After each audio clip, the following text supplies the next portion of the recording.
Hi friends, సుగుణాలు ఛానల్కి స్వాగతం సుస్వాగతం. నేను మీ స్వీటీని. వరలక్ష్మి వ్రతం గురించి మీకు అస్సలు తెలియని 16 రహస్యాల గురించి తెలుసుకుందాం. Fact number 1. ఈ వ్రతం శివుడి సూచనతో మొదలైంది. ఒకసారి పార్వతీదేవి శివుణ్ణి అడిగారు, కుటుంబ క్షేమం కోసం, సంపద కోసం మహిళలు ఏ వ్రతం చేయాలి అని అడిగారు. శివుడు ఈ వ్రతాన్ని వివరించారు. లక్ష్మీదేవిని ప్రసన్నం చేసేందుకు ఈ వ్రతం అత్యంత శ్రేష్టమైనదిగా చెప్పారు. Fact number 2. ఇది పంచాంగంలోని అత్యంత శుభమైన శుక్రవారం. శ్రావణ మాసంలో పౌర్ణమి కంటే ముందు వచ్చే శుక్రవారం శుభమందిరం తెరిచే వేదిక. ఈ రోజున లక్ష్మీదేవి భూలోకంలో విహరిస్తుందని విశ్వాసం. Fact number 3. కలశం అంటే గృహలక్ష్మికి ఆహ్వానం. వ్రతంలో ఉపయోగించే కలశం ఒక సామాన్య పాత్ర కాదు, అది సాక్షాత్తు లక్ష్మీదేవి నివాసానికి సూచిక. అందుకే అందులో అక్షంతలు, నీరు, పసుపు, కుంకుమ, మామిడాకులు ఉంచుతారు. Fact number 4. వ్రతం చేస్తున్న మహిళ ముందు 7 ఏళ్ల పిల్లలకు తాంబూలం ఇవ్వాలి. ఈ ఆచారం చిన్నారులను లక్ష్మీదేవిగా భావించి చేస్తారు. వాళ్ళ చేతిలో తాంబూలం పెడితే అమ్మవారు మా ఇంటికి రావాలి అనే సంకేతం. Fact number 5. కొన్ని కుటుంబాల్లో ఈ వ్రతం జనరేషన్ టు జనరేషన్ కంటిన్యూగా ఉంటుంది. ఈ వ్రతాన్ని తల్లి నుండి కూతురికి, అత్త నుండి కోడలికి చేరుతూ వంశపరంపరంగా కొనసాగిస్తారు. దీన్ని వంశదీపిక వ్రతం అని కూడా పిలుస్తారు. Fact number 6.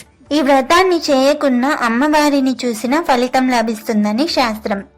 వ్రతాన్ని చేయకపోయినా ఎవరైనా పూజ చేస్తుంటే మనం చూస్తే ఆ ఫలితం లభిస్తుందని విశ్వాసం ఉంది. Fact number 7. చెన్నాపట్టణంలోని చారుమతి కథ ఈ వ్రతానికి మూలంగా మారింది. చారుమతి అనే మహిళ ఈ వ్రతాన్ని పూజించి తన కుటుంబాన్ని ధనధాన్యాలతో నింపింది. ఆమె కథ పురాణాల్లో వ్రత కథగా చెప్పబడుతుంది. Fact number 8. ఈ పూజను కోలాటాలతో ముగించాలి. వ్రతం తర్వాత మహిళలు స్నేహితులుగా కలిసి కోలాటాలు ఆడి మిఠాయిలు పంచుకుంటారు. ఇది సాంఘిక ఐక్యతకు సంకేతం. Fact number 9. కొంతమంది 9 రోజులు వరలక్ష్మి అలంకారం చేస్తారు. రోజుకో రూపం, రోజుకొక రంగు చీర కట్టి అమ్మవారిని 9 రోజులు విధ విధాలుగా అలంకరిస్తారు. ఇది తమిళనాడు, బెంగళూరులో సాధారణంగా కనిపించే సాంప్రదాయం. Fact number 10. సుమంగళీలకు తాంబూలం ఇవ్వడం వల్ల మంచి ఫలితం వస్తుంది. పూజ అనంతరం ఇతర సుమంగళీలకు పసుపు, కుంకుమ, తాంబూలం ఇవ్వడం వల్ల లక్ష్మీదేవి ఆనందపడతారంట. Fact number 11.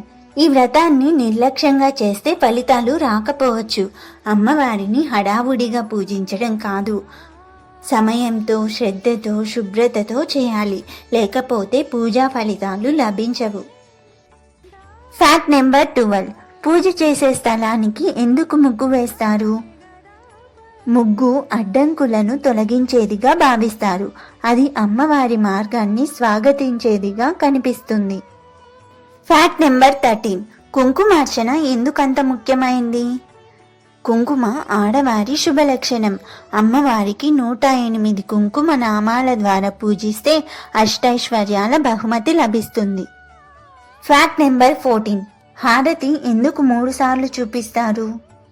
మొదటిది దేవికి, రెండవది కుటుంబానికి, మూడవది సమస్త లోకమునకు శాంతి కోసమని విశ్వాసం. Fact number 15. వ్రతం ముందు శుద్ధి అంత ముఖ్యమా? ఆధ్యాత్మికంగా శుద్ధి అంటే మనస్సులోని కల్మషాన్ని తొలగించడం. ఇది లేకుండా పూజ ఆరంభించకూడదు. Fact number 16. ఈ వ్రతానికి పంచభూతాలతో సంబంధం ఉంది. కలశం నీరు, దీపం అగ్ని, పుష్పం వాయువు, బియ్యం భూమి, శబ్దం అంటే మంత్రం, ఆకాశం. ఈ 5 కలిసి పూజను సంపూర్ణంగా చేస్తాయి.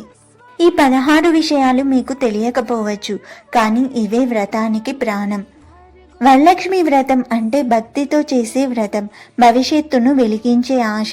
భారతీయ సాంప్రదాయం ఒక అద్భుత చిత్రం. మీరు కూడా ఈ వ్రతాన్ని భక్తితో చేయండి. లక్ష్మీదేవి ఆశీస్సులతో మీ ఇంట్లో ఆనందం, ఆరోగ్యం, అభివృద్ధి కలగాలని కోరుకుంటున్నా. ఓం శ్రీ మహాలక్ష్మీ నమః.